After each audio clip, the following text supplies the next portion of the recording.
Magandang gabi mga kapamilya, episode 204 na tayo na FPJ's Batang Quiapo. Nasa loob pa rin ng simbahan sina Supremo saka sina Amanda, no? At tinawagan nga niya yung kasamahan niya. Kung nasa loob pa ba sina Mulong, sabi ng kasamahan niya, nandito pa rin sila. Supremo, sabi ni Supremo kay Amanda, lumipat tayo ng pwesto. Samantala ito namang sina Mulong, sabi ng kasamahan niya, nako, gabi na, wala na rito sina Supremo. Kinakailangan na natin bumalik kay boss, sabi naman ni Mulong. Malilintikan na naman tayo kay General. Mananagot na naman tayo nito. Pero tama ka, wala na nga sila dito kaya bumalik na nga tayo. Nung nakita sila ni Yoli, nakatalikod si Yoli, tumawag siya kay Supremo, sabi niya, Premo, wala na rito yung mga tauhan ni Augustus, pwede na tayong umalis. Sabi naman ni Supremo, salamat. Binalita niya kay Amanda na okay na, wala na raw yung mga kalaban. Sabi naman ni Amanda, kung ganon, ligtas na tayo. Salamat magpasalamat muna tayo sa Poong Nazareno. Nung sila umupo sa mahabang upuan, lumuhod sila at nanalangin. Habang nagdarasal si Supremo, sinabi niya, maraming salamat po sa inyo at kasama ko po ngayon yung babaeng pinakamamahal ko. Sa pagkakataong ito, hindi na ho kami maghihiwalay pa. Dahil ngayon, panatag na ako at ligtas na si Amanda. Lagi nyo lang po kaming gagabayan. Wag na wag nyo po kami pababayaan kahit saan man kami magpunta. At nang mailayo si Amanda sa walang yang tao na yun, sabi naman ni Amanda, nagdusa si Supremo ng mahabang panahon sa kulungan nang wala akong nagawa. Ayoko na maulit pa yun. Kaya ngayon nagpapasalamat ako sa inyo, Poong Nazareno, dahil ginabayan niyo po kami. Sana po maging ligtas kami. Ganon din ang aming pamilya. Wag na wag niyo po kaming pababayaan. Tapos nagtitigan silang dalawa at nagkahawak sila ng kamay. Ngayon dumating na nga sina Mulong kina Augustus. Galit na galit si Augustus, nasa buwan na naman sila, sabi niya, wala talaga kayong mga silbi, mga wala kayong kwenta, mga inutil. Ano pa bang tinatayo-tayo nyo dyan? Bumalik na kayo sa loob ng sakyan at babalik na tayo ng mansyon. Nasigawan niya at humingi talaga ng tawad si Mulong. As usual, napagalitan na naman sila. Ngayon, lumapit na nga si Lucio kay Yoli, sabi niya, Yoli baby, wala na dito mga kalaban, tara na, umalis na tayo.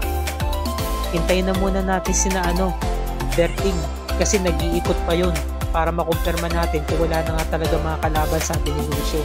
Kasi nga sabi nga ni Yoli, tara na, punta na natin sina Supremo. Ngayon, ito na nga, nakita-kita na nga sila dito. Dumating na nga sina Yoli, Berting, saka si Lucio. At aalis na nga sila. Nakumpirma nga nila na wala na nga talaga mga kalaban, di ba? Nag-alisan na at nagtagumpay sila dahil nga ginabayan sila ng Poong Nazareno. Kaya nagyakapan muli sina Supremo saka si Amanda. Sabi naman ng Supremo, bumalik na tayo sa bahay ni Yoli at nang magamot na tong sugat ni Amanda, tara na. Niloloko-loko ni Lucio si Yoli, sabi niya, ipagluluto mo ba ako ng pagkain, Yoli baby? Tigilan mo nga ako, mga kumahawak-hawakan. Bubog ang iluluto ko sa'yo. At ito na nga, sina Chip Espinas, nakabalik na nga ng Zelda. Dito muna sila sa tindahan ni Bubbles. Ngayon, Kenneth B. Rich, hindi makontak alin man sa dalawa. Kaya naman sabi naman ni na Makasantos, Chip, hindi kaya tumakas na yung dalawa at nakumbinsi din si Bubbles? Imposible, Makasantos. Nandito mga kaibigan niya. Kaya kung paplanuhin talaga ni Tanggol na to pa rin yung pinaplano yung tumakas, mananagot to mga kaibigan niya, sabi naman ni Bulawan. Chip, hindi po magagawa yun ni Tanggol. Naiwan kami mga kaibigan niya. Binatuka siya ni Makasantos, Sabi, sasabat ka pa eh.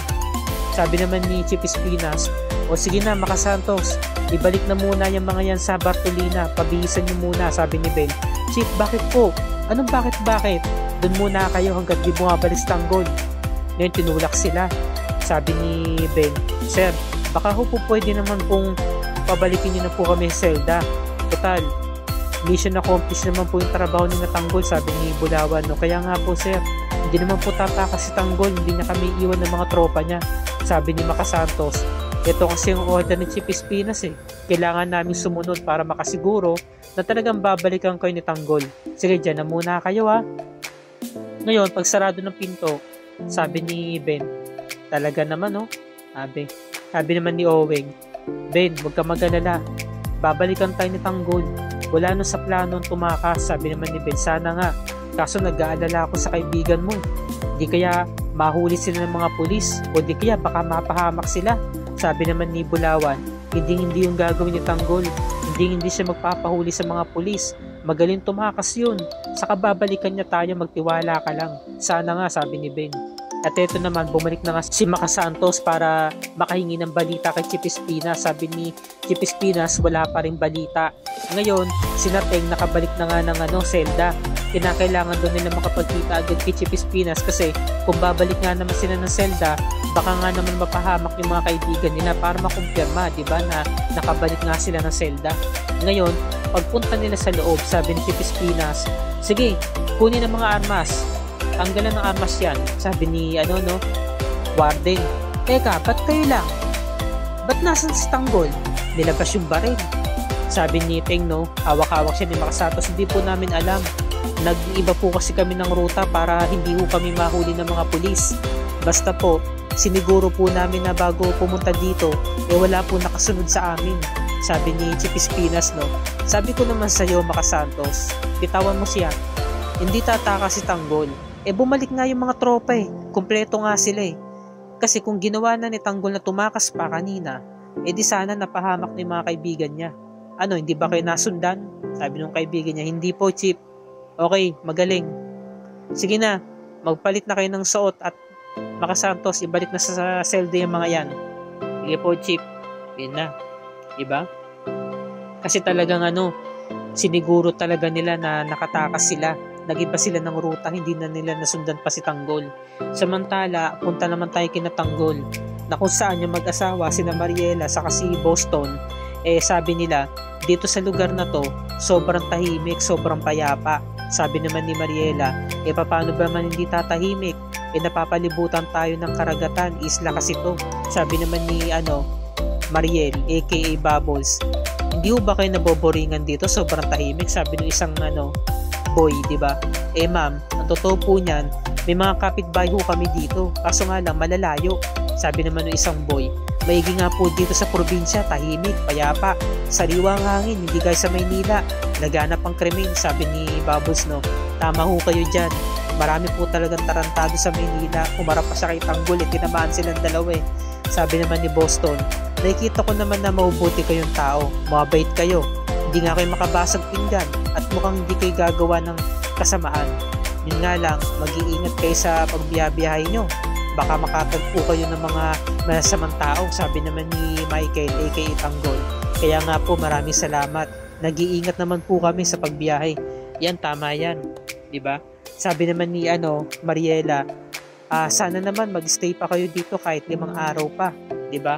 Sabi naman ni Michael, ayan nyo po, babalik din po kami agad dito kasi nga sabi ni Bubbles, baka po hanapin na kami ng pamilya namin. Dagdag pa ni Tanggol, babalik po kami dito kapag may pagkakataon isama po namin pamilya namin. So nag-chill sila Samantala, bumalik na nga mga kaibigan ni Tanggol sa selda at nakita sila nung una Sabi ng lalaki, ni-report agad kay Bongbong, may babalita ako sa'yo.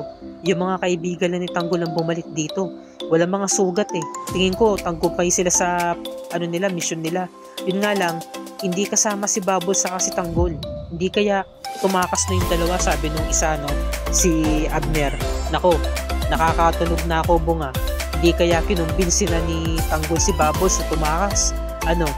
Baka nagtana na yung dalawa at iniwan ka na. Bong, paano ka na?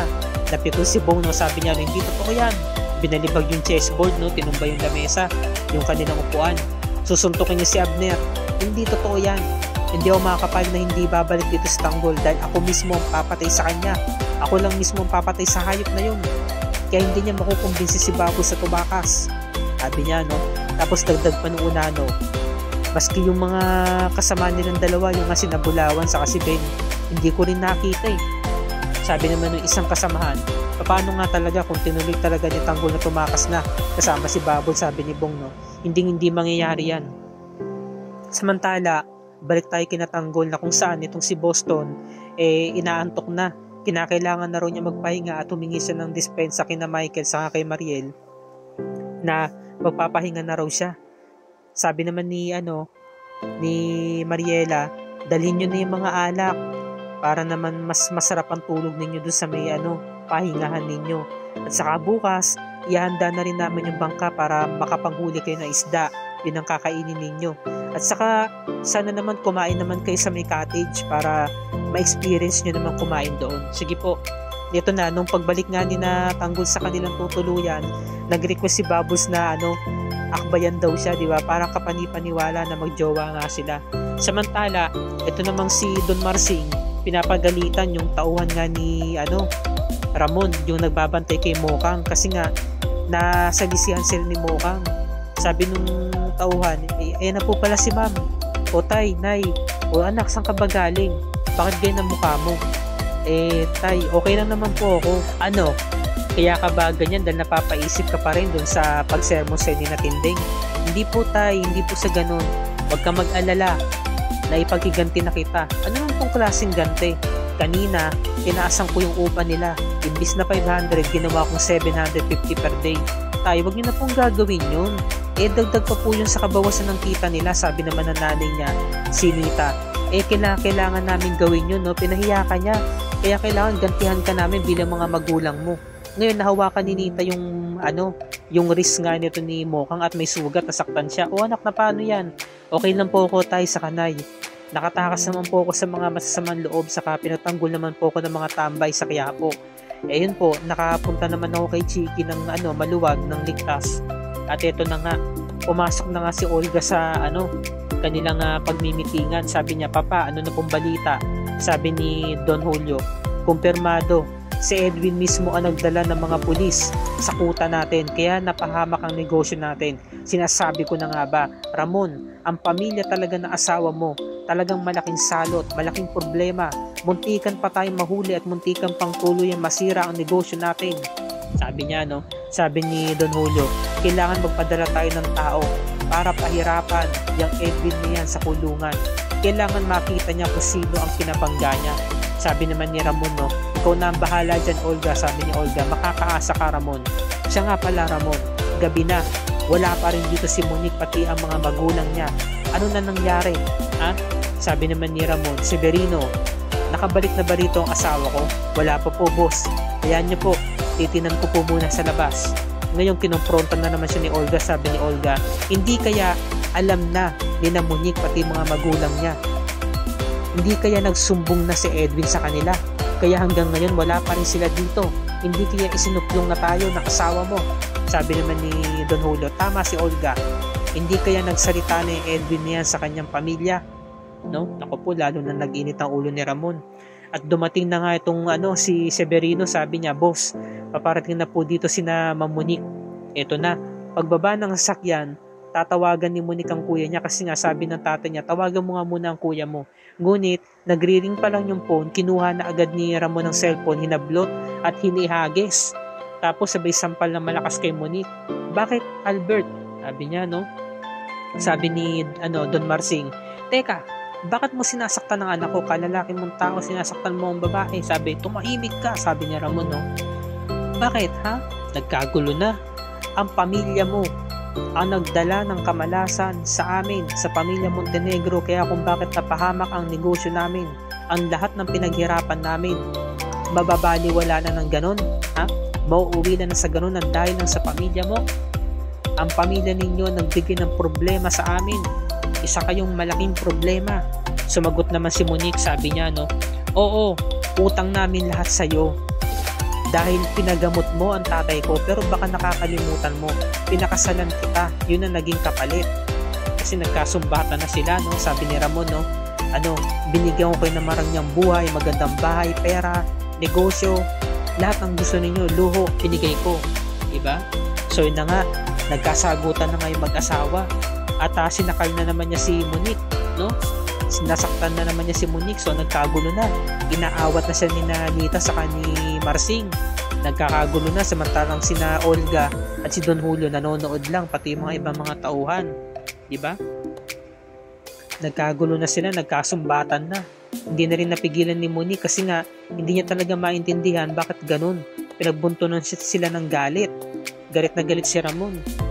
Ayan, Sabi naman ni Don Marsing, bitiwan mo ang anak ko. Hawak-hawak niya yung baston, ngunit nakuha ni Severino yung baston niya. Tara na anak, umalis na tayo dito. Walang aalis, sabi ni Ramon, nilabas yung baril. Kung aalis kayo, kayo lang. Pero sa akin si Monique, lumayas na kayo. Pinalayas yung mga magulang ni Monique, no? Sabi ni Monique, hindi. Magkakasama tayo. Albert, ibaba mo ang baril. Nakiusap siya, no? Ibaba mo ang baril. Huwag mo itutok sa mga magulang ko, sabi ni Ramon, no? Don Marsing, umalis na kayo. Sabi niya, no, hinahamon niya yung mga magulang ni Monique. Nakatutok yung baril kay Marsing. Ngayon, nakuha ni Monique yung baril at inangat yung kamay ni Ramon sa taas, sa langit. Kaya yung langit ang naputukan ng bala. Napauna na ng bala. Naghihilaan sila hanggang sa nagtagumpay nga si Ramon at nakuha nga itong si Monique, diba?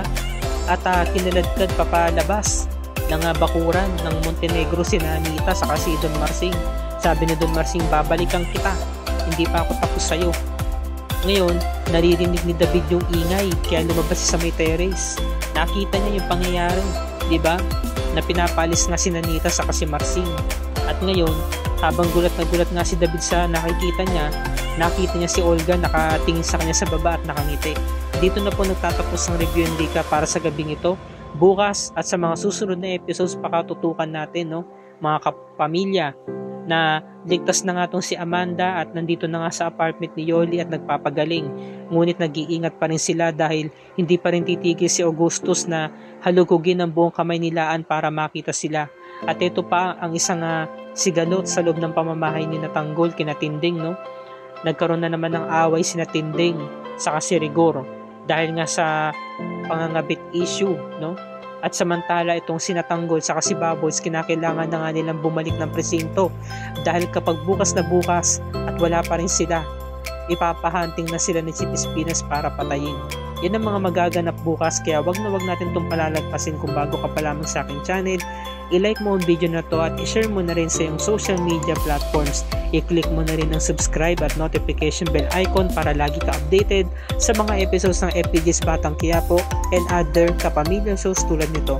Magandang gabi mga kapamilya, maraming salamat sa inyong panonood and God bless us all.